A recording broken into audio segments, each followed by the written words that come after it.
Bapak Ibu saudaraku sekalian, dalam perencanaan saya sebenarnya saya hanya membahas bahaya bidat ini dalam satu kali pertemuan. Namun dalam persiapan saya yang saya lakukan ternyata tidak memungkinkan untuk saya sampaikan dalam satu kali pertemuan. Itu sebabnya saya merasa perlu membagi dalam dua pertemuan supaya saya tidak terlalu juga terburu-buru dan hanya sekilas. Mengapa demikian? Karena ini satu topik yang sangat penting sekali untuk jemaat miliki. Di era yang sekarang ini terus berkembang,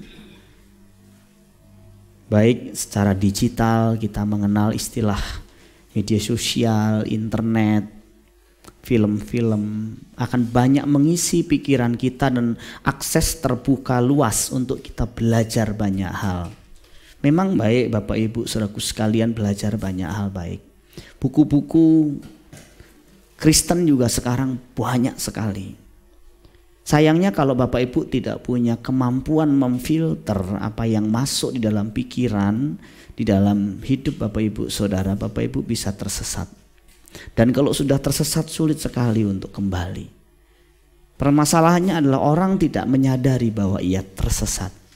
Jarang ia menyadari.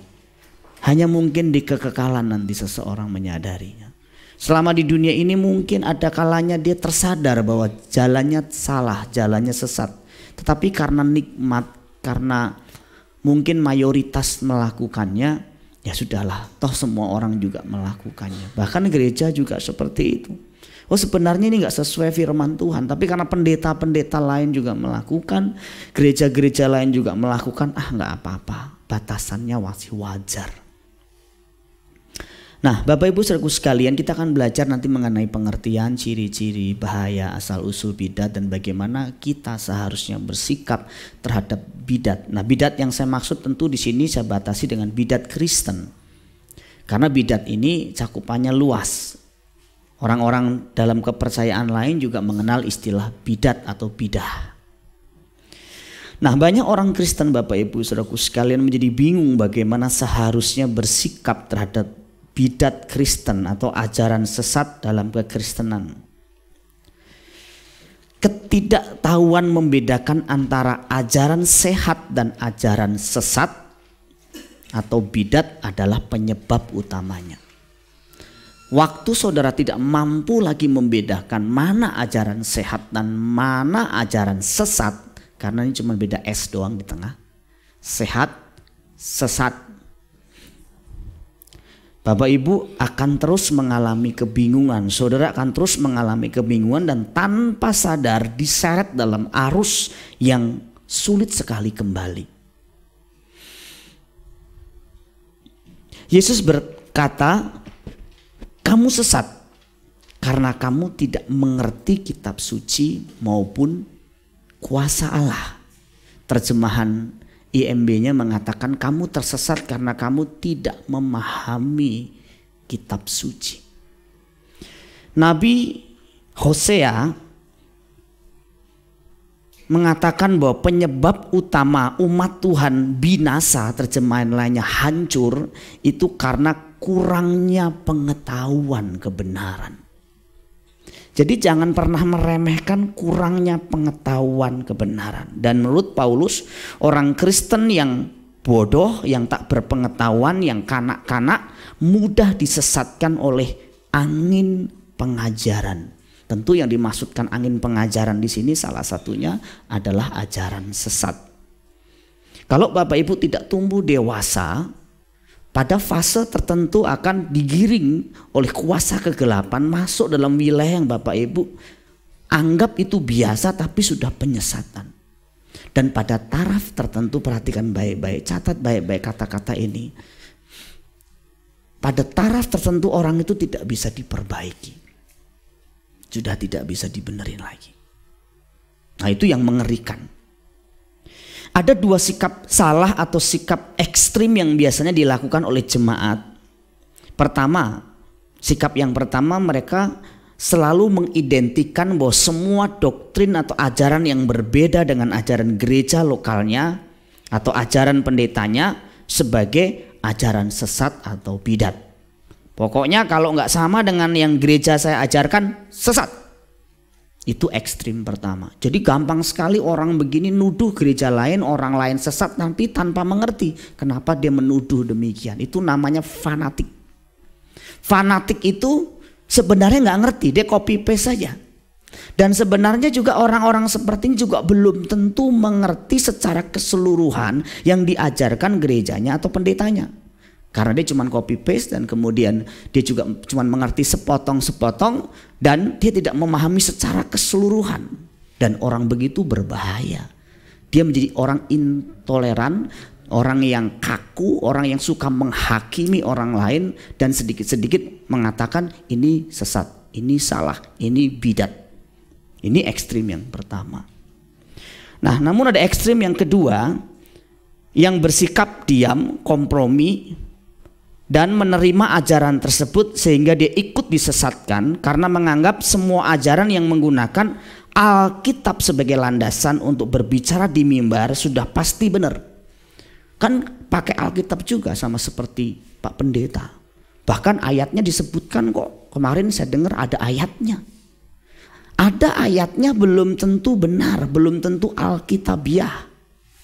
Ayatiyah dan Alkitabiah itu beda. Tahu bedanya ayatiyah atau Alkitabiah? Kalau ayatiyah itu misalnya kita punya konsep. Karena konsep kita anggap benar, kita cari dukungan ayatnya. Sebenarnya itu bukan konsep Alkitabiah, bukan ajaran firman, tetapi konsep kita atau konsep dunia yang kita paksakan masuk ke ayat itu.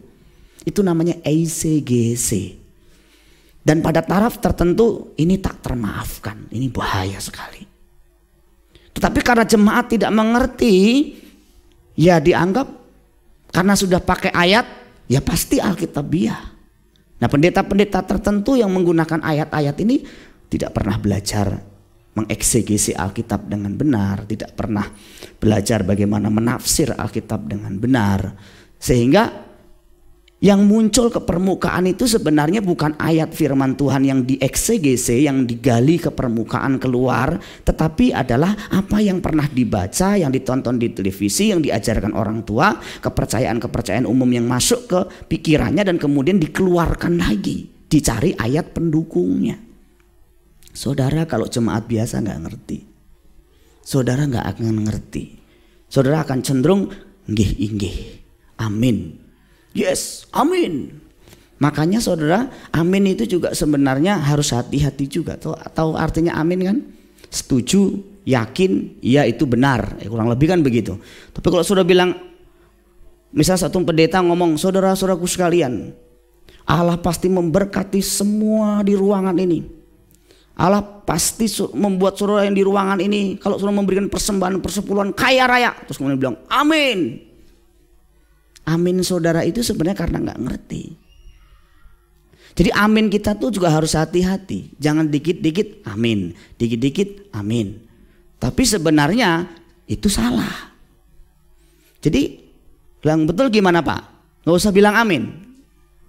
Ya kalau memang sudah mantep yakin itu sudah aminkan dalam hati silahkan. Kalau nggak bawa pulang dulu baru sampai di rumah amin. Besoknya baru amin. Kenapa? Karena baru ngertinya iya nih amin nih. Ada amin saudara-saudara, ada pendeta yang dikit-dikit, ada amin saudara-saudara, ada amin saudara-saudara. Kalau di gereja kita masalahnya nggak ada yang namanya amin ya.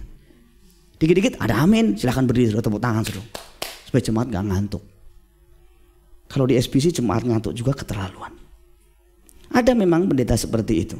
Jadi takut nanti kalau saya bersikap tegas, bersikap sesuai dengan standar firman Tuhan nanti dibilang menghakimi. Jangan menghakimi lah. Gak boleh kita menghakimi, dosa lo, menghakimi lo. Padahal sebenarnya yang kita lakukan bukan menghakimi, justru dia sedang menghakimi kita.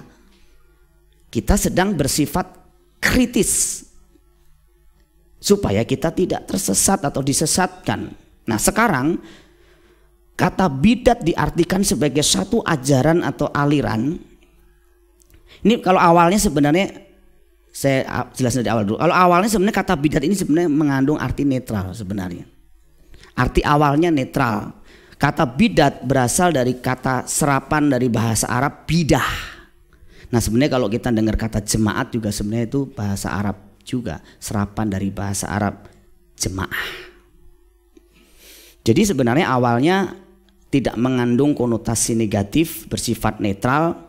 Dalam bahasa Yunani diterjemahkan dari bahasa hairesis, bahasa Yunani hairesis dan bahasa Inggris heresi, yang artinya golongan, mazhab, sekte.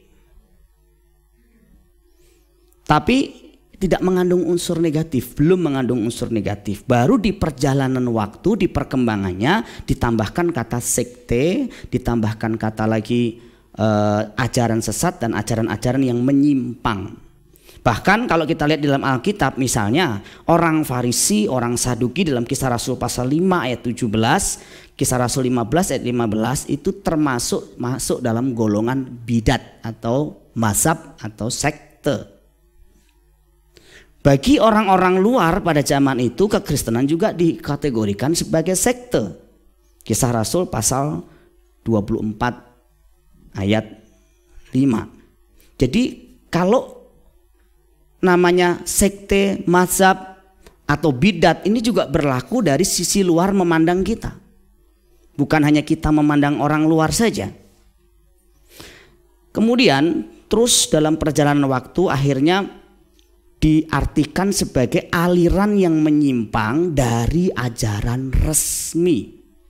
Kalau tadi cuman mazhab, golongan, tapi dalam perkembangannya berubah maknanya jadi satu ajaran atau aliran yang menyimpang dari ajaran resmi.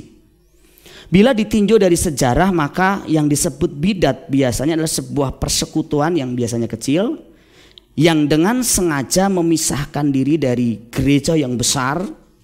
Itu sebabnya dulu Roma Katolik itu menyebut gereja Protestan itu awal-awal waktu reformasi yang dilakukan oleh Martin Luther, gereja Protestan sebagai bidat. Kemudian setelah berkembang baru ada pengakuan bahwa Kristen Protestan bukan bidat. Namun kemudian muncul juga aliran Pantekosta, karismatik. Protestan melihat Pantekosta, melihat karismatik juga bidat. Dulu saya masih ingat waktu saya sekolah minggu, dulu kan saya latar belakang dari gereja GKI atau GKJ. Kalau nyanyinya kan di sekolah minggu masih tepuk tangan, tapi kalau di umum, di ibadah umum begitu pakai bahasa Jawa. Wah enak banget buat tidur. Tuh pokoknya kalau pas pujian penyembahan itu kita benar-benar masuk dunia yang lain. Nah, saya waktu sekolah minggu diajak sama teman satu gereja yang bisa disebut kalau zaman itu terdengar itu sebagai gereja sesat. Jangan ikut gereja itu sesat. Nah saya nggak ngerti orang mau dapat makanan ikut aja. Orang kita lagi nggak makan.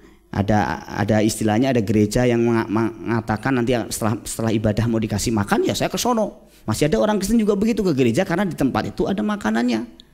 Nah saya juga termasuk dulu begitu. Nah saya datang ke situ. Saya juga kaget. Orang nangis-nangis tepuk tangan bahasa roh. Wah ini apa nih? Bener sesat nih. Karena di gereja saya yang pertama tidak ada begini, tidak ada nangis-nangis, tidak ada tepuk tangan, tidak ada angkat tangan, tidak ada bahasa roh. Saya anggap ini sesat. Dan orang-orang pada waktu memang bilang sesat. Itu pendeta juga sesat. Di penyesuaian saya untuk masuk ke gereja Bethel Indonesia dari GKJ itu juga susah. Waktu saya pindah ke GBI awal-awal, mungkin latar belakang Katolik seperti Ana mungkin juga agak penyesuaiannya susah ya. Kalau latar belakang Muslim juga agak susah. Saya Muslim kemudian pindah ke GKJ, kemudian ke GBI. Ini proses penyesuaian ibadahnya agak sulit. Kalau dari saudara dari sepupu kemudian masuk atau Muslim ke Kristen Protestan nggak terlalu susah. Kenapa? Karena suasana ibadahnya masih sama-sama khidmat.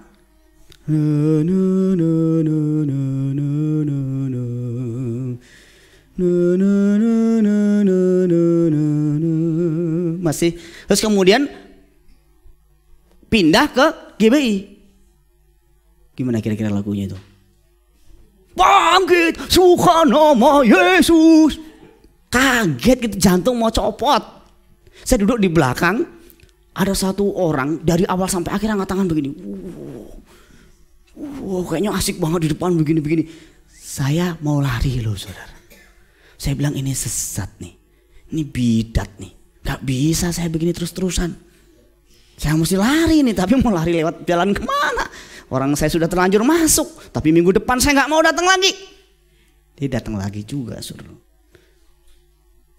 Jadi biasanya yang dimaksud bidat itu sempalan atau bagian satu kelompok yang kecil yang memisahkan diri dari gereja yang besar. Kemudian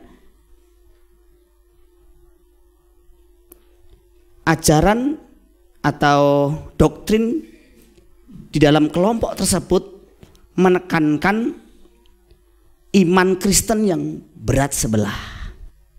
Kalau cuman sempalan saja, kelompok kecil saja, ajarannya masih sehat sesuai dengan Alkitab tidak masalah. Tetapi kalau dalam kategori bidat itu karena ajarannya sudah berat sebelah, tidak seimbang. Berat sebelah tidak seimbang itu misalnya begini saudara.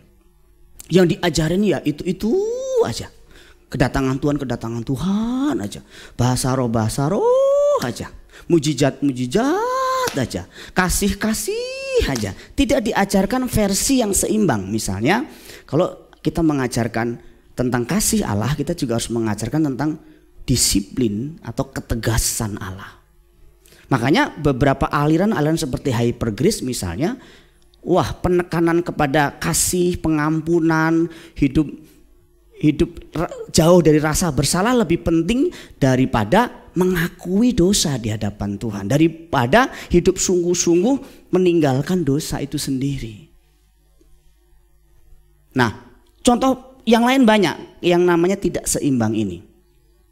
Misalnya berkat aja, tidak pernah diajarkan pikul salib, sangkal diri, menderita buat Yesus itu bagaimana. Orang-orang seperti ini akhirnya cenderung tadi jadi bidat, jadi sesat.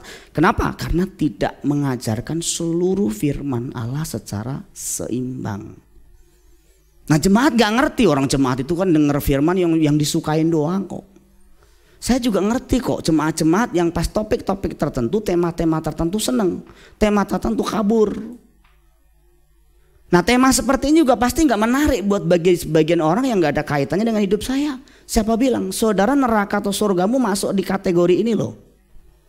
Kalau engkau salah memahami kebenaran dan tidak menghidupi kebenaran seperti yang Yesus ajarkan, engkau juga punya potensi masuk neraka sekalipun kamu Kristen.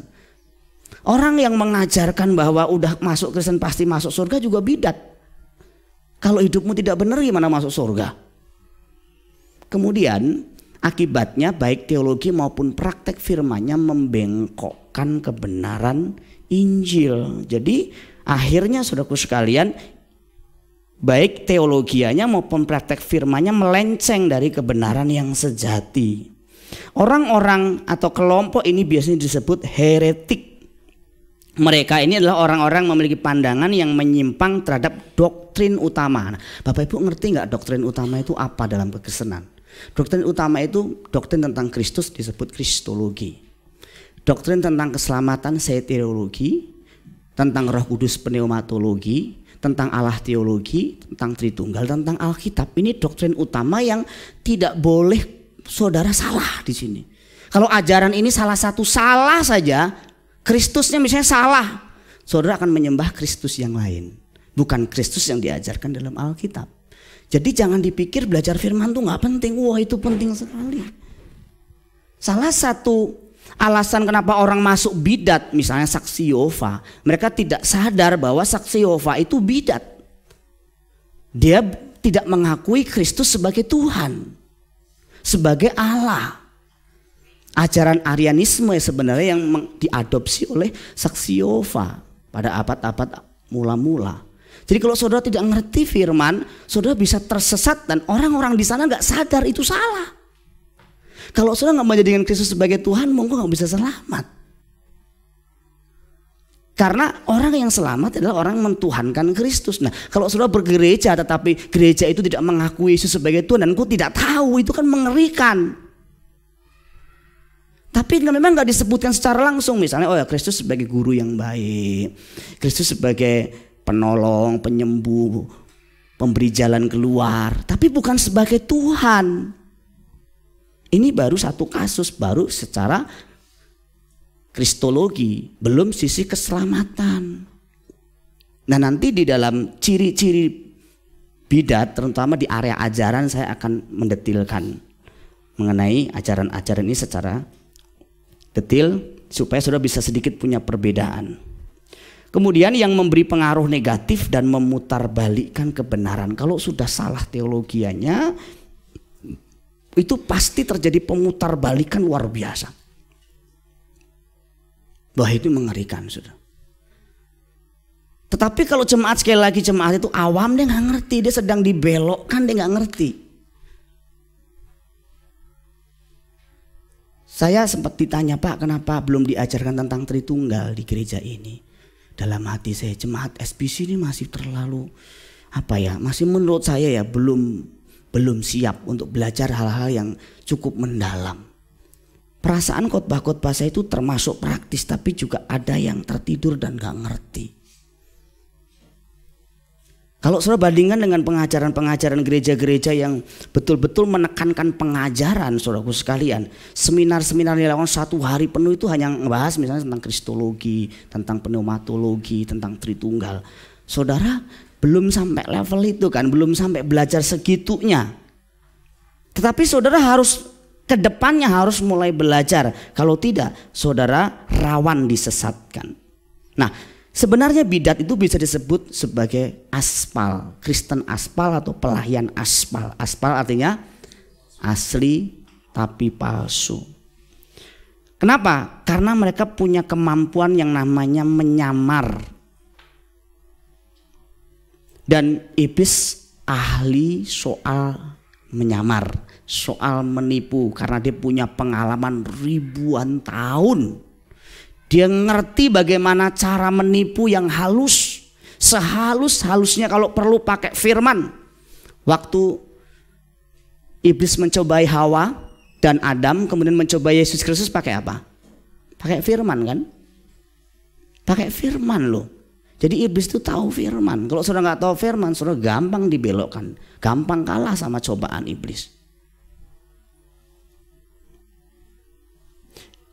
Nah, Alkitab mengatakan bahwa mereka itu menyamar menjadi atau sebagai domba atau seperti domba, padahal bukan domba. Serigala yang menyamar seperti domba. Tapi yang sebenarnya mereka adalah serigala yang buas.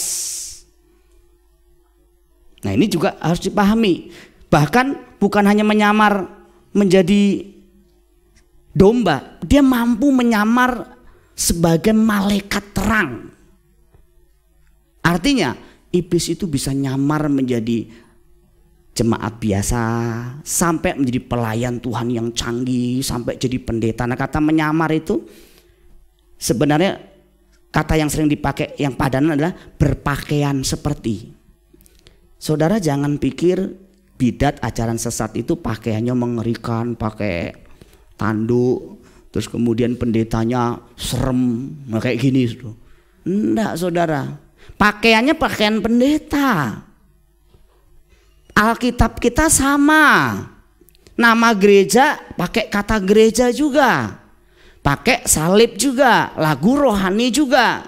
Tipis sekali perbedaannya. Pelayan-pelayannya juga mengajarkan kebaikan. Jangan sudah pikir pelayannya bilang, mari kita berzina. Enggak.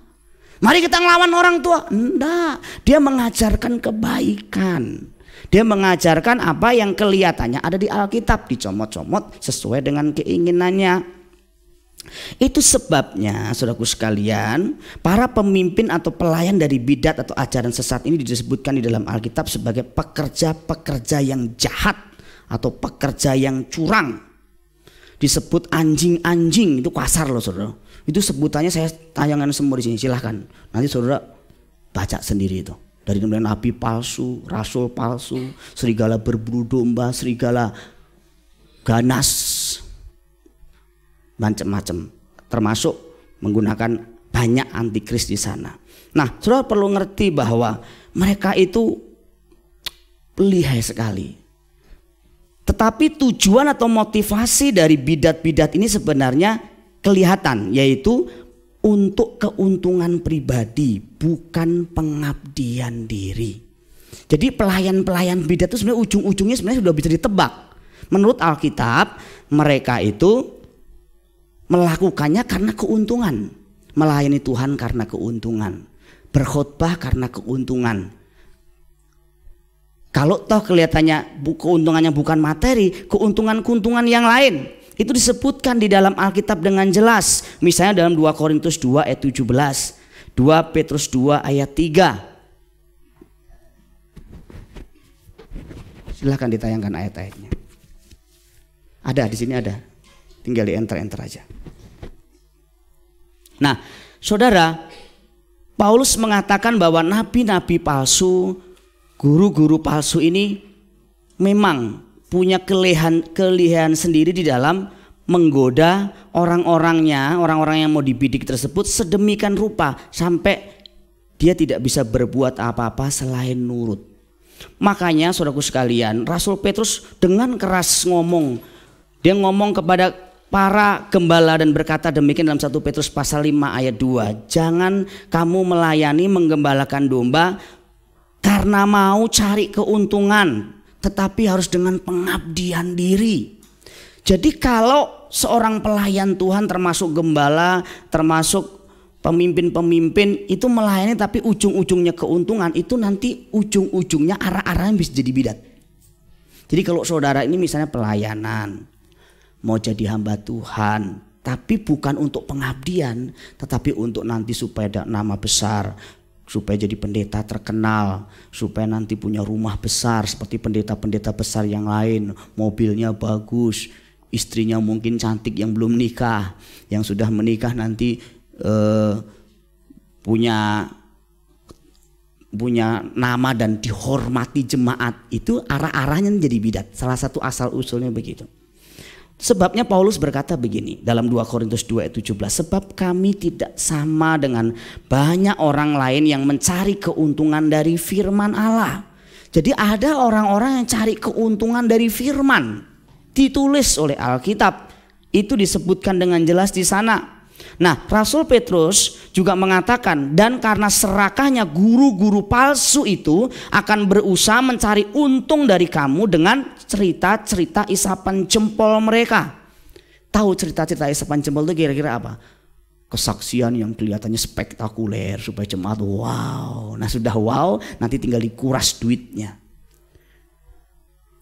Kan banyak saudaraku sekalian nabi-nabi palsu seperti itu. Dan saudara harus ngerti bahwa kehadiran nabi-nabi palsu, kehadiran dari bidat ini gayung bersambut dengan keinginan orang Kristen palsu. Ada orang Kristen palsu mencari guru palsu. Ada guru palsu mencari jemaat palsu. Jemaat palsu itu artinya dia nggak benar-benar cari Yesus, tidak benar-benar mau jadi murid Yesus. Dia ikut Yesus untuk keuntungan juga. Disebutkan juga oleh Paulus misalnya dalam 1 Timotius pasal 6 ayat 5. Jadi ada orang-orang yang mengira ibadah itu suatu sumber keuntungan. Ketemu dengan nabi palsu, guru palsu yang menawarkan, kamu cari untung di gereja, aku beri untung. Nah, saudara hati-hati kalau engkau ke gereja untuk kepuasan diri, cari keuntungan diri, bahaya, engkau bisa tersesat. Gereja-gereja yang nanti akan juga dipakai oleh kuasa kegelapan ini untuk akhirnya menjadi alat kuasa kegelapan untuk memenuhi keinginan jemaat tersebut. Jadi kalau gereja merasa tidak dapat apa-apa, merasa tidak dapat keuntungan, kemudian dia keluar dari gereja tersebut cari gereja yang didapat untung, dia akan jadi jemaat palsu. Kalau jadi hamba Tuhan, dia akan jadi hamba Tuhan palsu. Satu kali seorang datang kepada saya, Pak, saya udah bawa jemaat Pak. Sebelum ke tempat Bapak, saya dulu ajak dia dulu di gereja A, kadang gereja B. Pak, di sana dapat sembako Pak. Di SBC dapat apa Pak? Maksudnya kenapa di SBC kok sudah ditunggu berbulan-bulan tidak dapat sembako, tidak dapat makanan atau barang-barang tertentu? Saya bilang dapat firman kebenaran Ci. Wah nggak bisa gitu dong Pak, kita harus peduli juga sama orang miskin. Gak lama kemudian saya berkunjung ke sana, ke rumahnya. Saya bawa beras, saya bawa sembako. Istrinya memang berjuang keras jualan kue keliling untuk bisa menghidupi anak dan suaminya. Suaminya di rumah nonton TV ngerokok. Saya marah sekali. Hati nurani saya terusik sekali. Dan saya bilang begini, itu waktu saya pulang dalam hati saya. Ini pertama saya datang dan terakhir saya gak akan datang. Saya tidak bisa membiarkan orang malas. Alkitab juga mengatakan yang boleh dibantu di gereja itu kalau orangnya rajin. Dan kalau ada sanak famili keluarga yang bisa bantu, pertama-tama sanak familinya dulu yang bantu. Jangan salah, bukan berarti gereja itu tutup mata dengan penderitaan orang miskin. Tetapi tujuan orang miskin sendiri ke gereja bukan untuk cari keuntungan. Bahkan dalam cerita janda yang miskin tersebut, dia memberikan 2 peser, itu seluruh hartanya. Jadi yang berhak memberi, yang punya kepedulian untuk pekerjaan Tuhan itu bukan hanya untuk orang kaya saja. Kita semua harus punya kepedulian untuk pekerjaan Tuhan, untuk jiwa-jiwa, untuk orang miskin. Hanya di mata Tuhan beda-beda. Ada orang yang memberi 2.000, 3.000, 5.000 itu sudah, wah itu sekian persen dari uang yang bisa dialokasikan. Ada orang yang ngasih 200.000, 1 juta, 20 juta itu hanya seupilnya saja. Dan Tuhan tidak melihat sisi itunya. Tuhan lihat sisi hati kita. Jadi saya katakan bahwa iblis ahli dalam menyamar dan menipu manusia. Tadi saya sudah katakan. Nah, saudaraku sekalian, kalau kita ngelihat misalnya kasus-kasus penyamaran, Alkitab kan mengatakan bahwa mereka menyamar menjadi seperti domba. Nah, saudara lihat, kalau saudara ngelihat gambar ini mirip domba atau mirip serigala? Atau gambar yang berikutnya, ini. Nah, namanya juga menyamar, saudara. Menyamar itu pasti sebisa mungkin tanpa aslinya. Saya baca satu kejadian, seorang Kapolres di Sabang namanya AKBP Nurmaningsih. Dia menyamar menjadi, bukan pengemis ya, mungkin lebih tepatnya menjadi buruh, supaya dia bisa mengatasi pungli liar gula pasir yang akan dibawa ke Aceh. Nah, lihat, kalau dia nyamar misalnya dari polisi, dari Kapolres, nyamar jadi orang biasa, ya tentu dia gak akan nyamar pakai seragam dong. Kalau dia nyamar pakai seragam udah tahu, Bu Kapolres, tahu. Namanya menyamar itu sebisa mungkin dia akan mendekati rakyat biasa, makanya tambah tompelan tambahan. Supaya orang gak mengenali dia itu bagaimana. Kalau nabi palsu menyamar di gereja sebagai, anggaplah berdiri sebuah gereja, ya akan dibuat ada salibnya, pakai Alkitab, lagu rohani, doa-doa yang diucapkan, semua akan mirip, semirip-miripnya. Contoh lagi misalnya waktu seorang ketangkep, wanita tangkep, dia jadi polwan gadungan maksudnya. Kan susah dibedakan ini, yang asli apa yang gadungan. Namanya juga menyamar, jadi sebisa mungkin akan disesuaikan. Kalau misalnya ada anak muda yang mau nyamar jadi TNI anggota, dia kan dicoba. Dia sebisa mungkin kan juga secara tampang, secara potongan sampai seragam kan dibuat mirip. Susah kan kita bedain. Kalau dia jalan di depan kita ini tentara atau bukan, anggota atau bukan, kan kita susah. Padahal dia menyamar atau dia hanya palsu, menipu. Nah kalau uang asli sama uang palsu, kira-kira pembuat uang palsu kira-kira gimana ya cara membuatnya supaya mendekati aslinya? Akan dibuat sebisa mungkin mendekati aslinya. Saudara masih mampu membedakan uang asli uang palsu? Biasanya orang bank punya kemampuan, tapi kalau saya kemungkinan besar saya nggak mampu, karena saya juga tidak ahlinya. Saya tidak mampu. Emas juga saya nggak mampu. Makanya waktu nemu emas di jalan gitu, tanya sama Riki, ini emasnya asli apa bukan? Jam Rolex asli, palsu, sudah bisa bedain? Saya mau asli mau palsu nggak bisa bedain. Saya nggak terlalu ngerti. Karena dibuat sebisa mungkin semirip mungkin antara jam Rolex asli, jam Rolex palsu. Contoh soal uang tadi. Kalau misalnya buatnya kayak gini, ya orang udah tahu dong. Ini sengaja aja saya bikin begitu. Masa bikin uang palsu begini? Orang udah tahu. Ini karena spontan saya buat begitu.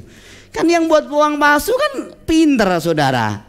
Gak mungkin dia bikin uang palsu terus kemudian sengaja uang palsu warnanya dibuat beda. Kalau 50.000 warnanya begitu ya misalnya, atau yang 100.000 merah kan. Ya gak mungkin yang warna merah diganti warna biru. Apalagi madu, saudara bisa bedain madu asli, madu palsu. Susah juga kan?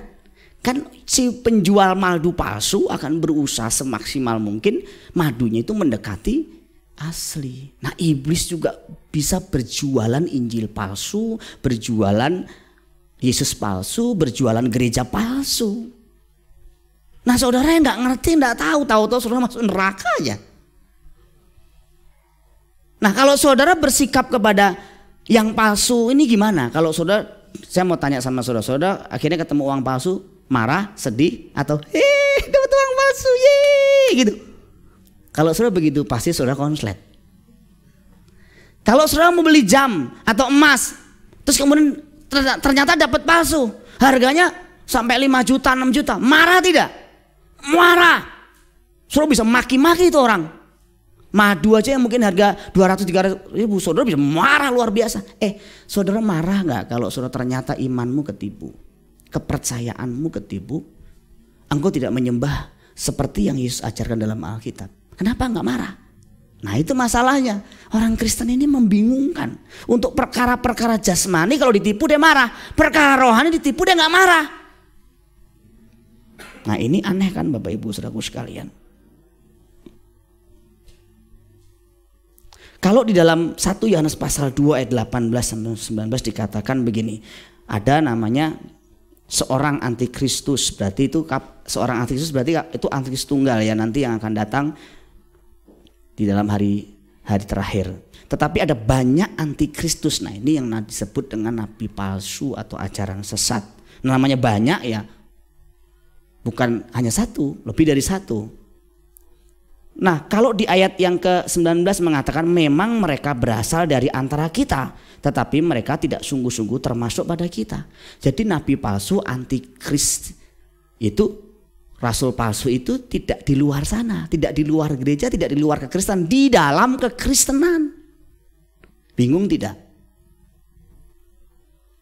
Kisah Rasul 20, Rasul Paulus mengatakan demikian, bahwa nanti setelah aku pergi katanya akan ada serigala-serigala yang ganas yang akan masuk ke tengah-tengah kamu.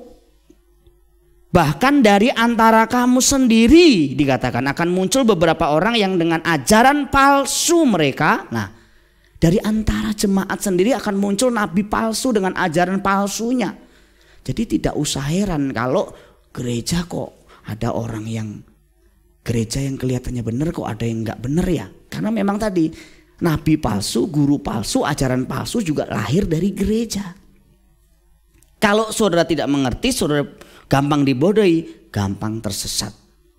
Itu sebabnya John Wesley, ini pendiri Metodis, gereja Metodis, berkata begini, catatan baik-baik, ini bisa dipegang. Semua pemberita Injil yang tidak mengajarkan jalan yang sempit adalah guru-guru palsu. Mungkin dia mengajarkan motivasi untuk hidup sungguh-sungguh, cari kerja, sungguh-sungguh merawat keluarga.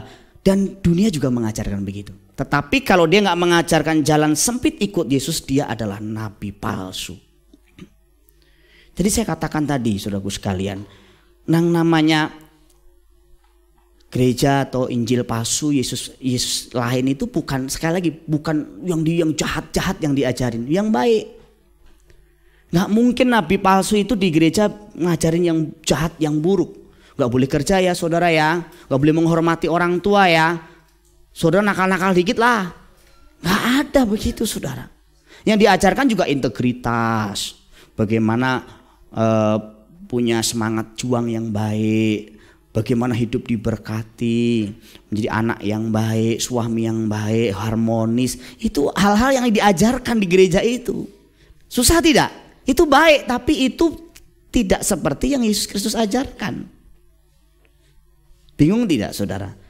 Begini saudara, kalau nabi palsu itu atau guru palsu itu intinya dia nggak mengajarkan jadi Kristen ikut Yesus itu harus sangkal diri, pikul salib setiap hari, serahin hidup sama Tuhan. Semua ajaran gereja yang tidak pernah mengajarkan hal-hal demikian menurut John Wesley nabi palsu. Karena kenyataannya Yesus mengajarkan mau ikut aku, sangkal diri, pikul salib, serahkan nyawamu. Jadi kalau ada yang di gereja mengajarkan mau ikut aku, kamu diberkati, hidupmu gampang, jauh dari masalah, jauh dari persoalan, ya jelas nabi palsu. Kalau ikut Yesus dikatakan oleh Rasul Paulus, kalau kita sudah ikut Tuhan, cinta akan uang, akar segala kejahatan. Terus kemudian diajarkan, saudara kita harus betul-betul memburu uang saudara. Supaya kita kaya, terhormat. Itu berarti nabi palsu, sudah berlawanan. Jadi semua ajaran yang berlawanan dengan ajaran firman ya pasti nabi palsu. Kelihatannya baik. Contoh seorang motivator berkata begini, saudara, saya nggak setuju kalau dikatakan akar segala kejahatan itu cinta uang. Akar segala kejahatan karena tidak punya uang. Karena orang tidak punya uang akhirnya mencuri, melacurkan diri, berbohong, korupsi dan sebagainya. Ada benernya tidak? Ada benernya. Tetapi saya mau tanya sama saudara, apakah benar orang yang banyak uang tidak mencuri, tidak korupsi? Tidak. Orang sudah makin banyak uang justru makin banyak serakah. Makanya banyak kejahatan justru terjadi ketika orang sudah mulai banyak uang. Kan tadi John Wesley mengatakan mengenai jalan sempit. Karena sesaklah pintu dan sempitlah jalan yang menuju kehidupan, kepada kehidupan kata Tuhan Yesus, dan sedikit orang yang mendapatinya. Nah, saya pernah jelaskan mengenai jalan sempit dan jalan lebar ini. Jalan yang lebar artinya jalan yang ujungnya menuju kebinasaan. Ini adalah satu ajaran di mana banyak kelonggaran moral dan kelonggaran aturan main di sana. Enggak apa-apa kawin cerai, enggak apa-apa. Tuhan mengampuni. Enggak apa-apa kalian korupsi dikit-dikit, enggak apa-apa, maling dikit-dikit enggak apa-apa, buat dosa dikit-dikit enggak apa-apa. Nama juga manusia, tidak ada yang sempurna. Ini beda loh kalau kita sudah sadar kita minta ampun, Tuhan ampuni, lain loh. Ada seorang datang sama saya, Pak, saya bingung sama gereja ini. Bapak bilang kita tuh harus hidup suci, harus hidup kudus. Saya waktu pindah ke gereja itu Pak, saya ngomong begitu sama pendetanya, pendeta bilang apa? Ah, kita manusia biasa, nggak bisa lah begitu. Pendetamu itu terlalu berlebihan. Sudah tahu, karena saya ngomong seperti itu karena kepada orang ini, karena orang ini jatuh di dosa perzinahan yang hebat.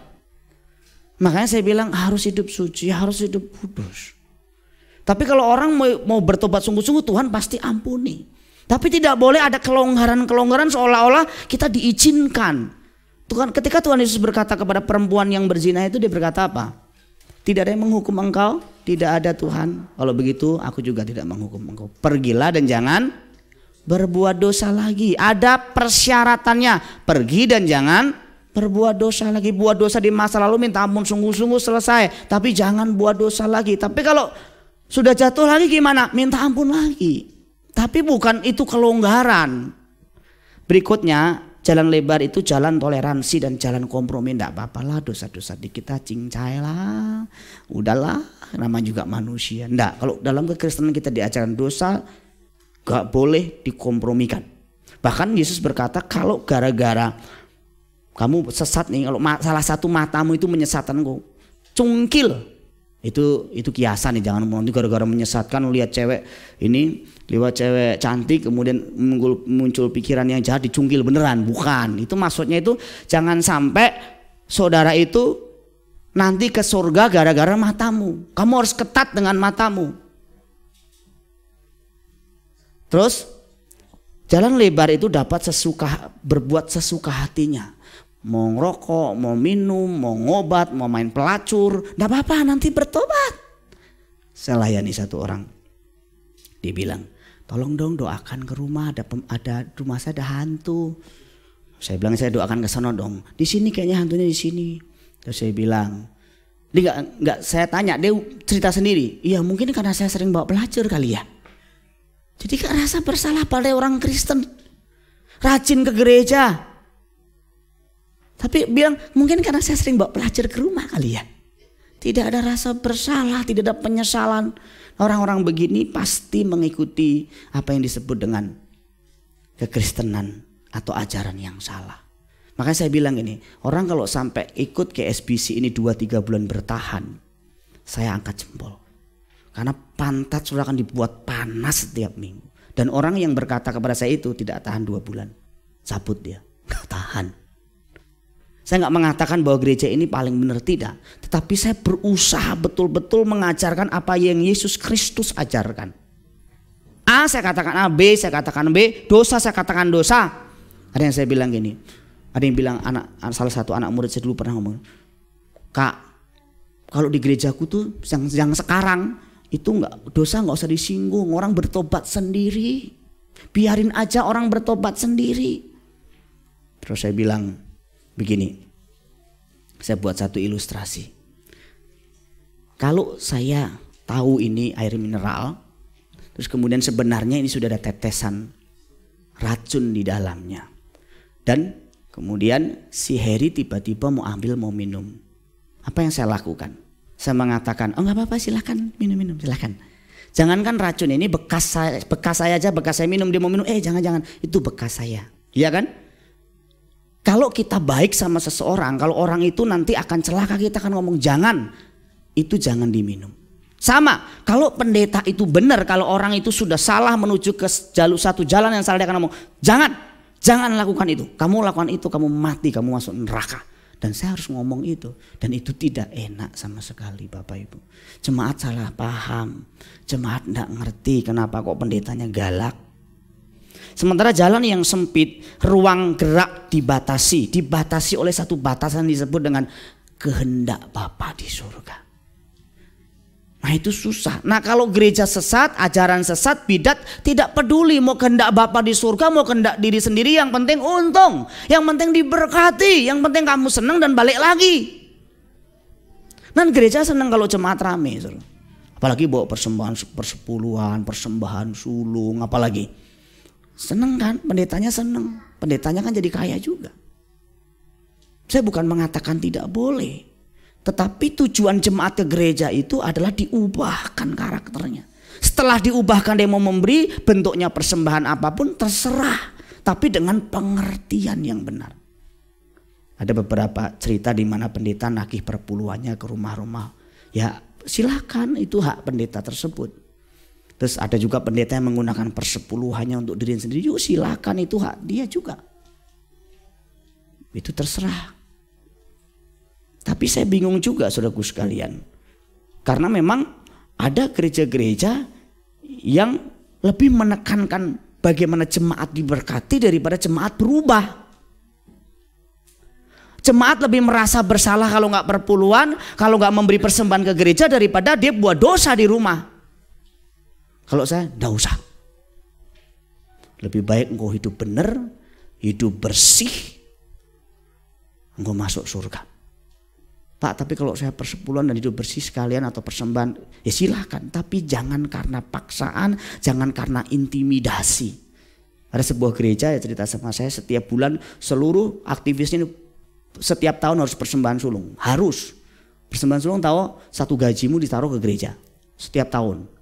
Bulan Januari. Dan perpuluhannya langsung dipotong kalau dia full timer. Saya bilang sadis. Jam bener. Belum janji iman A, janji iman B, janji iman C. Nanti bikin gedung lagi, bikin proyek lagi, bikin proyek lagi. Ya bukan tidak boleh, jemaat kelelahan soal duit. Nanti lampu mati, saudara-saudaraku sekalian, lampu kita mati satu, saudara. Siapa mau terbeban untuk lampu? Keluar dari ruangan, sandwich bakar, sandwich. Tolong beli tante, beli ibu, spray, jualan. Untuk malam dana ini, malam dana itu, retreat ini, retreat itu. Uang semua. Sampai satu kali ada jemaat pengerja di tempat kami bilang ini, saya malu mengakui gereja tempat kakak sebagai, kalau ditanya kamu di gereja mana? GBI. Oh saya malu GBI. Kenapa? Dia nggak pernah ngucapin GBI, gereja saya GBI nggak pernah mau. Kenapa? Karena dia bilang kalau GBI itu identik dengan duit, persembahan. Jadi kamu bilangnya apa? Saya ke gereja SBC. Gak pernah mau mengakui GBI. Nah itu juga harus dipahami. Kalau kita sudah masuk dalam satu ajaran di mana gereja tersebut melulu lebih seolah-olah mencintai uang saudara daripada pribadi saudara, saya sarankan keluar saja. Kalau SBC sudah mulai begitu, nanti keluar juga nggak apa-apa. Saudara, saya nggak mengatakan berlebihan. Pendeta juga butuh uang, program gereja juga butuh uang. Tetapi sebisa mungkin saya mengajarkan lebih kepada saudara kebenaran. Jaga kesucian, jaga kesucian hati, kesucian moral, sangkal diri, pikul salib. Itu kan yang terus kita ajarkan dan memang itu yang Yesus ajarkan. Sampai ada jemaat yang bilang, Pak kok di gereja ini gak ada janji iman ya Pak, kayak di gereja saya dulu. Janji iman rumah Tuhan, janji iman ini, janji iman ini. Saya bilang, bahkan kita sebelum 2 tahun ngontrak sewa kita sudah lunasin. 2 tahun ke depan kita sudah lunasin.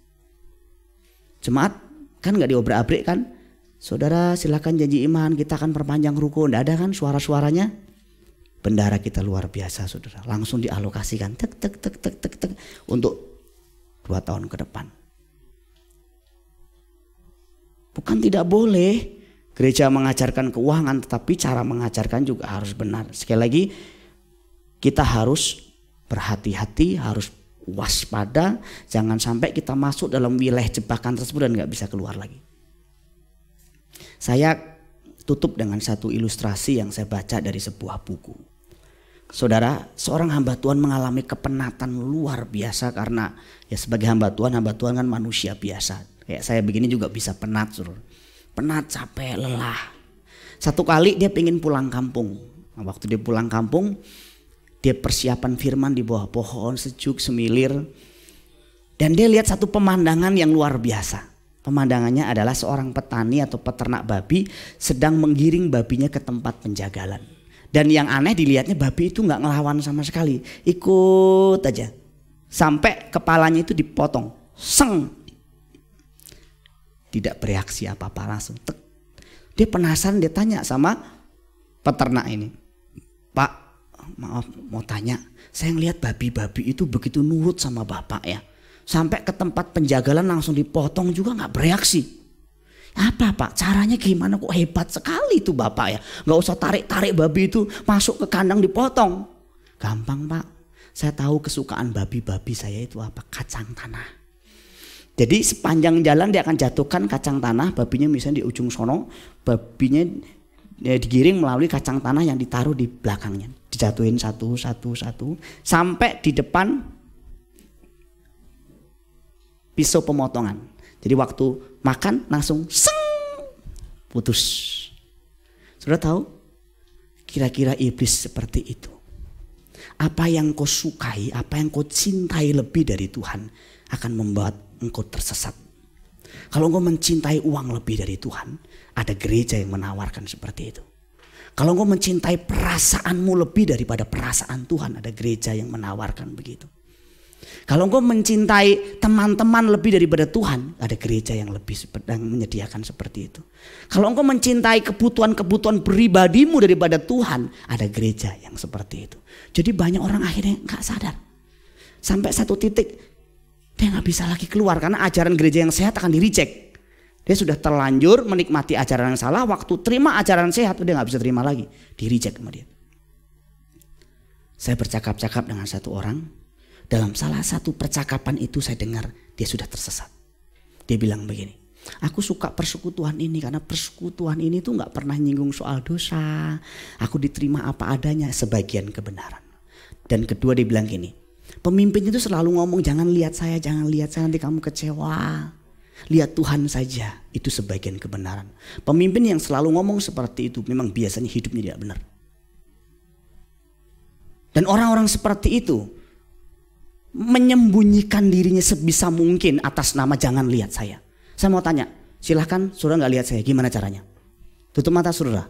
Mau khotbah sama awal sampai akhir tutup mata saya? Tutup mata saudara mau?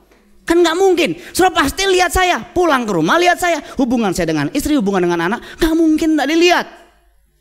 Jadi salah kalau misalnya, ya kita nggak ngelihat pemimpin, dia ngelihat Tuhan saja juga salah. Yang betul, saudaraku sekalian, jangan mengkultuskan pemimpin, jangan mendewakan pemimpinmu, tapi melihat, meneladani, mencontoh yang baik boleh.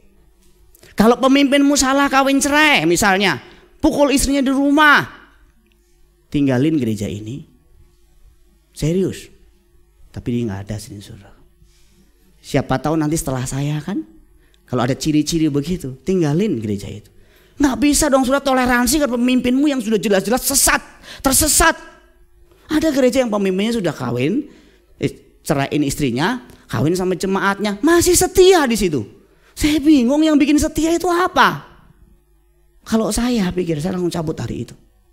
Lo ngapain? Kan Paulus berkata, ikutilah teladanku sama seperti aku mengikuti teladan Kristus.